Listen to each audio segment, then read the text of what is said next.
देखिए, चलिए फिलहाल के लिए क्या किया जाए उसके लिए। ठीक। देखिए, ये इसमें हम लोग सिद्ध करेंगे बायोसोर्ट का नियम, मोस्ट इंपोर्टेंट सवाल है। देखिए, इसमें दो वैज्ञानिक थे, बायो और सेवर्ट ने। उन्होंने क्या कहा, उन्होंने कहा कि कोई तार लिया। ठीक, कोई तार लिया, मान लीजिए कोई तार है, यहाँ से मान लेंगे कोई बिंदु पी है। अच्छा, उन्होंने कहा कि जब किसी तार में विद्युत धारा प्रवाहित की जाती है तो उसके चारों ओर चुंबकीय क्षेत्र उत्पन्न हो जाता है। ठीक।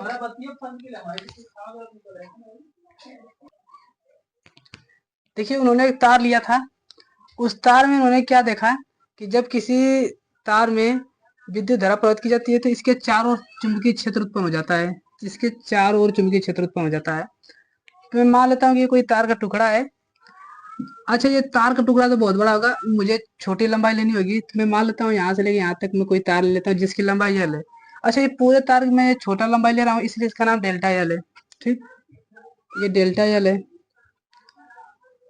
ये जो इस तार से मान लीजिए बिंदु पी पर थीटा कोण पर, कितने पर, थीटा कोण पर है, और इनकी बीच की दूरी आर है। उन्होंने कहा कि जो ये चुंबकीय क्षेत्र होगा इस तार के कारण बिंदु पी पर, विद्युत क्षेत्र जो होगा पी का मान होगा, वह तीन चार बातों पर निर्भर करेगा। उन्होंने क्या कहा, पहली बात उन्होंने कहा कि जो उत्पन्न चुंबकीय क्षेत्र है वह धारा के अनुक्रमानुपाती होगा।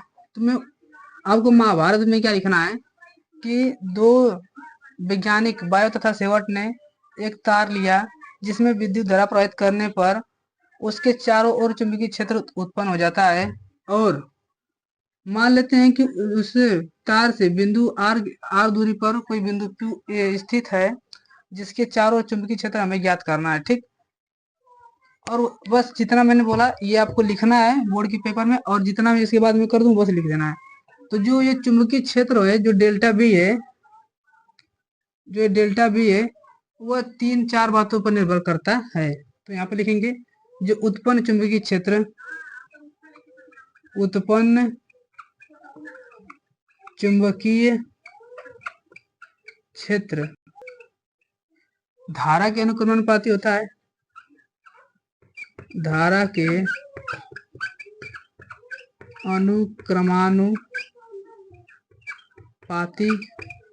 अनुक्रमानुपाती होता है।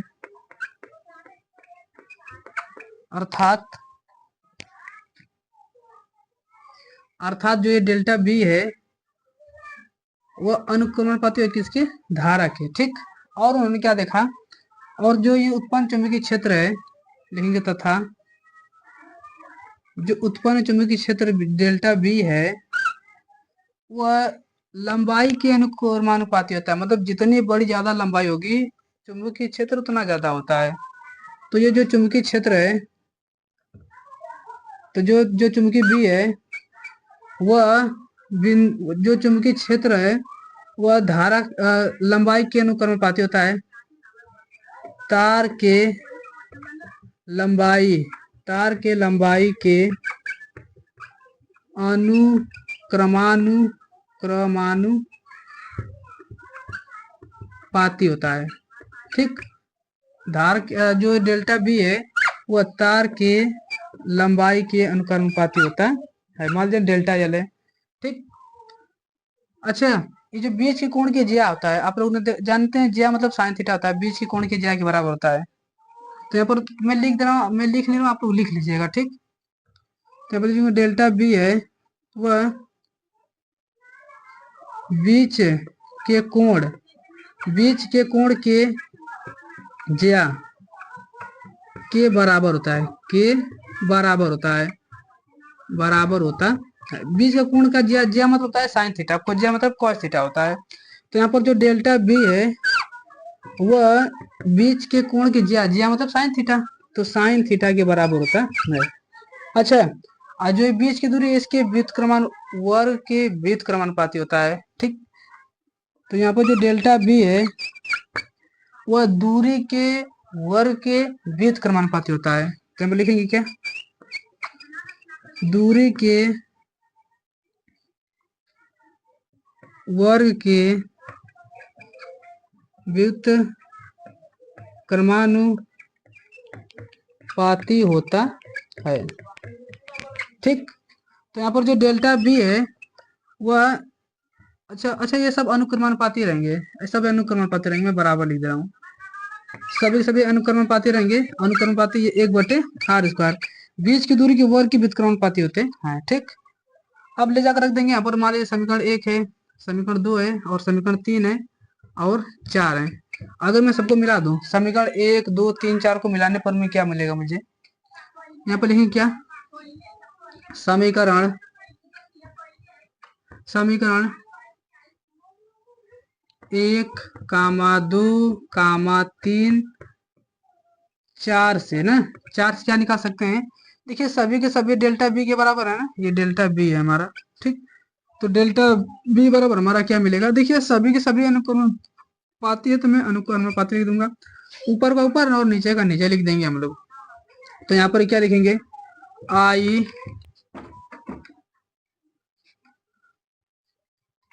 और delta L into delta L into बीच के कोण की जगह क्या लिखा है, साइन थीटा लिखा है, तो साइन थीटा, और बटा में देखिए ध्यान से हमारे क्या लिखा है, r² लिखा है, तो r² हो जाएगा। अब देखिए आप लोगों को पता है, जब कभी भी अनुक्रमानुपाती का चिन्ह हटता है तो कोई न कोई नियतांक आता है, तो डेल्टा बी बराबर क्या मिलेगा, इसकी जगह मैं लिखूंगा μ0 बटा में 4 पाई। ये हमारा निर्वात की विद्युतशीलता है, और इसको मैं थोड़ा सुंदर ढंग से लिख दूं, तो यहाँ पर लिखेंगे I into delta L sine theta बटा में r²। अब ध्यान देखेंगे तो हमारा यही बायो सेवर्ट का नियम है, इस पर कभी कभी आप लोग को सवाल भी देखने के लिए मिल जाएंगे, ठीक। और अक्षीय स्थिति में जब विद्युत क्षेत्र की तीव्रता निकालनी है, तो मान लीजिए कोई हमारा द्विध्रुव है, ठीक। मान लेंगे कि हमारा ये तो कोई द्विध्रुव है, थोड़ा सा यहाँ पर मैं मान बना लेता हूँ, यहाँ पर मेरा कोई द्विध्रुव है जिसकी लंबाई हमारी कितनी होती है, 2l होती है। ये माइनस क्यू आवेश है, और ये हमारा क्या है, प्लस क्यू आवेश है। ये बीच की दूरी मान लीजिए हमारा क्या ओ है, ठीक। अच्छा, माइनस क्यू और दोनों दोनों आवेश के कारण मुझे विद्युत क्षेत्र की तीव्रता निकालनी है। तो मान लेते हैं कि इस बिंदु से इस मान r दूरी पर, मान लीजिए इसके मध्य बिंदु से, मान लीजिए यहाँ पर हमारा P है, ठीक। P मान लीजिए, या फिर मान लीजिए A है, ठीक। हमें बिंदु A पर विद्युत क्षेत्र की तीव्रता निकालनी है, एक ठीक Q के कारण, एक माइनस Q के कारण, और एक प्लस Q के कारण।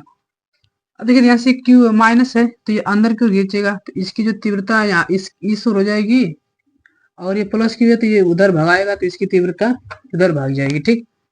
और मान लेते हैं कि इस बिंदु A की जो लंबाई है यहाँ से यहाँ तक कितनी है, यल है।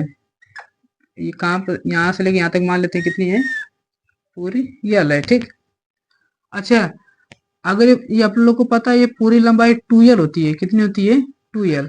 तो यल ये आधा, अगर 2l को मैं आधा आधा बांटूं तो ये भी यल होगा और ये भी यल होगा, ठीक। तो बताइए यहाँ से यहाँ तक बीच की दूरी कितनी हो जाएगी, ध्यान से समझेंगे।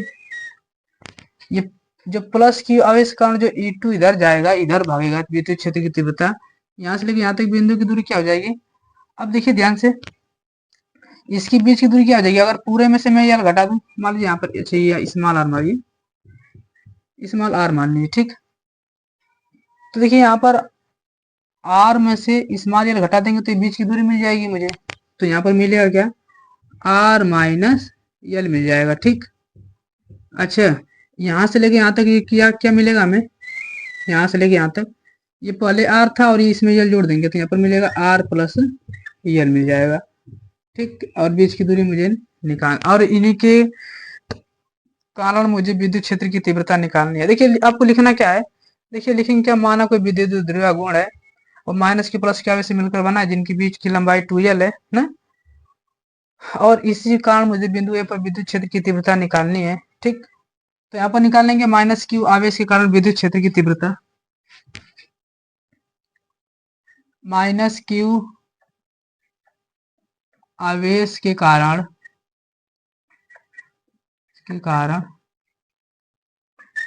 क्षेत्र की तीव्रता मान लीजिए इसके कारण E1 होता है, ठीक। तो E1 हो जाएगा। अच्छा बताइए, विद्युत क्षेत्र की तीव्रता होती है 1/4 पाई लाइन 1/4 पाई एप्सिलॉन नॉट Q/r² होता है। तो मान लेते हैं 1/4 पाई एप्सिलॉन नॉट Q/r², तो इसका मैंने क्या माना है, Q माना है, स्मॉल माइनस Q माना है, Q, और बटा में r², इनकी बीच की लंबाई कितनी है, r प्लस यल है, तो r प्लस यल का हो जाए, आर प्लस एल का होल स्क्वायर मिल जाएगा।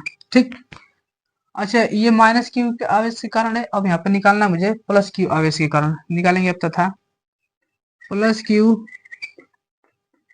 आवेश के कारण E2 ना विद्युत क्षेत्र की तीव्रता, सूत्र क्या होता है 1/4πε0 Q/r², वही होता है 1/4πε0। अब देखिए यहाँ पर मुझे निकालना है प्लस क्यू के कारण, तो प्लस क्यू के कारण हो जाएगा क्यू और बटा में r², दोनों के बीच की लंबाई कितनी है r प्लस एल है, तो r देखिए यहाँ से लेके यहाँ तक की लंबाई कितनी हो जाएगी r माइनस एल हो जाएगी, तो यहाँ पर मिल जाएगा क्या r माइनस एल हो जाएगा, r माइनस एल का हो जाएगा। ठीक, अच्छा मुझे निकालना है नेट विद्युत क्षेत्र निकालना है, तो निकालेंगे आप लोग नेट विद्युत क्षेत्र E बराबर नेट विद्युत क्षेत्र E। अब देखिए E क्या होगा, E क्या होगा, देखिए इन दोनों की दिशा अलग अलग है, तो दोनों को हम लोग घटा देंगे, अंतर ले लेते हैं। ठीक, तो घटा देंगे हम लोग, यहाँ पर E बराबर क्या मिलेगा, E बराबर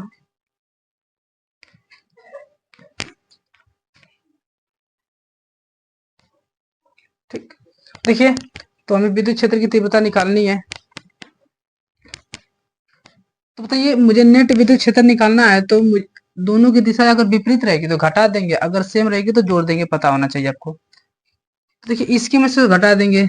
अच्छा अच्छा, जो माइनस क्यू आवेश कारण है, ये विद्युत क्षेत्र की तीव्रता हम लोग प्लस मिलेंगे, इसका परिमाण दिया जाता है, हम चिन्ह के साथ नहीं लेते हैं। ठीक, तो E2 माइनस E1 घटा देंगे, तो E2 में से घट जाएगा E2 माइनस E1 हो जाएगा। ठीक, अब E2 का मान हमारा ये रहा 1/4πε0 Q/r माइनस एल का होल स्क्वायर, और माइनस E1 का मान ये रहा 1/4πε0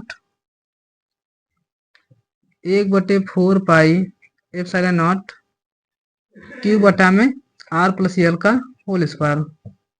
अब देखिए दोनों में हमें Q/4πε0 कॉमन दिख रहा है, तो मैं कॉमन ले लेता हूँ यहाँ से, 1/4πε0। अच्छा मैं Q/4πε0 कॉमन लूंगा, तो ये गायब हो जाएगा, तो बचेगा यहाँ पर 1/r माइनस एल का होल स्क्वायर, माइनस यहाँ पर मिलेगा क्या 1/r प्लस एल का होल स्क्वायर मिल जाएगा। ठीक, अब इसके बाद हल कर देंगे, तो यहाँ पर मुझे मिलेगा क्या, तो यहाँ पर मिलेगा Q/4πε0। अच्छा इन दोनों का लसा ले लेंगे, तो इसका इसमें मल्टीप्लाई कर देंगे, डायरेक्ट कर दे रहे हैं, तो r प्लस एल का होल स्क्वायर मिल जाएगा, और माइनस r माइनस एल का होल स्क्वायर मिल जाएगा, r माइनस एल का होल स्क्वायर, और बटा में देखिए दोनों का लसा ले लेंगे, तो r माइनस एल एक कोष्टक में और r प्लस एल एक कोष्टक में हो जाएगा। देखिए लेकिन दोनों का स्क्वायर, तो हम भी दोनों का स्क्वायर एक साथ में लगा देंगे, दोनों का स्क्वायर हम लोग कर देंगे। ठीक, अब उसको a माइनस बी का होल स्क्वायर तोड़ दीजिए, तो Q/4πε0 बटा क्या बचेगा यहाँ पर। अब देखिए ध्यान से a प्लस बी का होल स्क्वायर क्या होता है, a square plus B square plus 2ab। ठीक, और माइनस का देखिए, माइनस का मैं साथ में गुणा करूंगा, तो a स्क्वायर माइनस से गुणा करेंगे तो माइनस r स्क्वायर हो जाएगा, प्लस बी स्क्वायर में लेकिन माइनस का गुणा करेंगे तो माइनस बी स्क्वायर हो जाएगा, तो एल स्क्वायर हो जाएगा, और माइनस 2ab आएगा, माइनस का गुणा करेंगे तो प्लस 2ab हो जाएगा, मतलब 2r प्लस में हो जाएगा, और बटा में देखिए ध्यान से एक कोष्टक में a माइनस बी, एक कोष्टक में minus B, A plus B, ये वर्गांतर का सूत्र है, a square minus B square, और पूरे का होल स्क्वायर लिखा था, पूरे का होल स्क्वायर कर देंगे। देखिए इन दोनों की शकल बराबर है, लेकिन चिन्ह विपरीत है, कट जाएंगे। QRL 2RL क्या मिलेगा 4RL मिल जाएगा, तो Q/4πε0 यहाँ पर मिलेगा 1 2 2 4Q 4RL, और बटा में मिलेगा यहाँ पर r square minus L square का होल स्क्वायर। ठीक, अच्छा मैं थोड़ा सा इसको मैं कुछ और दो को मैं देखिए, दो जो ये चार लिखा है, मैं इसको थोड़ा सा और कुछ लिख सकता हूँ क्या? इसको थोड़ा टू के रूप में तोड़ दीजिए थोड़ा सा इसे। तो लिख दूं यहाँ पर क्यू इंटू, इसको लिख दीजिए 2l, और यहाँ पर बचेगा 2r, यही तो बचेगा। देखिए दो दूनी चार क्यू आर एल, दो दूनी चार क्यू आर एल लिखा है। अब क्यू इंटू 12 आपको पता है ये क्या होता है? पी होता है ना। और यहाँ पर मिलेंगे 4 pi epsilon naught R square. अच्छा देखिए ध्यान से, ये क्या करूँ यहाँ से, यहीं पर मैं लिख दे रहा हूँ डायरेक्ट। जो यल है ना, ये जो ये खुद भी छोटा चीज है, उसका आधा करेंगे तो और छोटा आएगा, स्क्वायर उसका छोटे का स्क्वायर करेंगे तो और छोटा आ जाएगा। मतलब ये यल स्क्वायर क्या होता है? नेग्लेक्ट हो जाता है, नगण्य के बराबर हो जाता है। तो यहाँ पर जो यल है वो छोटा हो जाता है, छोटा हो जाता है, छोटा हो जाता है किससे? आर से। तो ये खत्म हो जाता है, यल का मान 0 हो जाता है, मतलब यल को गायब कर देंगे हम लोग। तो यहाँ पर बचेगा क्या हमारा? आर स्क्वायर, और पूरे पर स्क्वायर लिखा तो स्क्वायर कर देंगे, ठीक। अब देखिए यहाँ पर जानते हैं Q इंटू 12 क्या होता है? P तो होता है। तो P होता है, फॉर्मूला लिख देंगे यहाँ पर। तो P इंटू क्यू आर, ठीक। और यहाँ पर 2r लिखा है तो यहाँ पर लिख देंगे 2r, और बटा में यहाँ पर 4 पाई एप्सिलॉन नॉट। अच्छा आर पर 4 हो जाएगा ना, तो आर पर 4 हो जाएगा। अब इसे काट देंगे तो यहाँ पर आर पर 3 बच जाएगा, ठीक। अब थोड़ा मैं इसको थोड़ा सा सिस्टमेटिक ढंग से लिख दे रहा हूँ। ये किसके बराबर? मेरा ई के बराबर है ना। यहाँ पर ई बराबर हमारा क्या मिलेगा? इसी चीज को मैं थोड़ा सा ढंग से लिख दे रहा हूँ। होता है क्या? 1/4 पाई एप्सिलॉन नॉट, यहाँ पर बच क्या बचेगा? 2p बचेगा क्या? देखिए 2 में p गुणा करेंगे 2p बच जाएगा। और बटा में यहाँ पर आर पर देखिए 4 था, एक कर देंगे तो यहाँ पर आर की पावर 3 बच जाएगा। तो यहाँ पर मिलेगा क्या? आर की पावर 3। यही तो हमारी होती है अक्षीय स्थिति में विद्युत क्षेत्र की तीव्रता। ये जो हम निकाले अक्षीय स्थिति में विद्युत क्षेत्र की तीव्रता है, मोस्ट इंपोर्टेंट सवाल है, ये भी बहुत बार पेपर में आया है, ठीक। अगर वीडियो अच्छा लगे तो इसे लाइक शेयर और सब्सक्राइब जरूर कीजिए। धन्यवाद।